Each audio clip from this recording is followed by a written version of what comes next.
My goal and my mission is to build trust.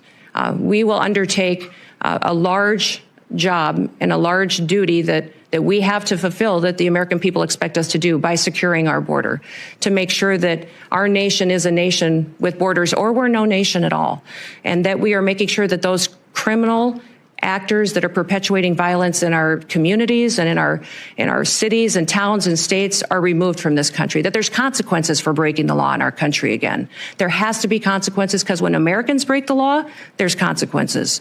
And why would we ever allow someone to come in from another country and not allow them, and not have consequences, or allow them to continue to go forward and to commit rape and murders and break other laws that endanger our society. So we've had over 13,000 murderers that are loose in this country that have come over that border. We've had almost 16,000 rapists and sexual assault perpetuators that are loose in this country right now. 425,000 plus people have criminal convictions that are here illegally in this country that our current administration is doing nothing to round them up and get them out of our country. We will be doing that immediately, and that will be the priority. And that is one of the reasons that today the American people have lost their trust.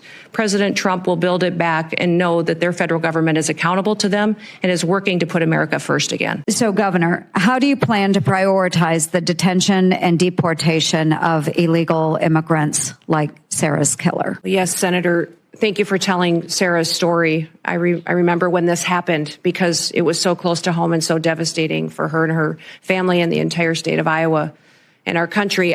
President Trump is focused on making sure that these types of situations don't happen again, that we don't continue to lose our children and our family members to illegal immigrants that come in and perpetuate crime and with no accountability, and then are released with no consequences. So the number one priority of the president is to secure the border and to deport these criminal actors immediately and as soon as possible. They will be the number one priority to make our communities safer, and so that we don't have this kind of situation going forward. In fact, people, I think when they first heard my name being mentioned and nominated for the Department of Homeland Security, maybe thought it was a little bit of a surprise.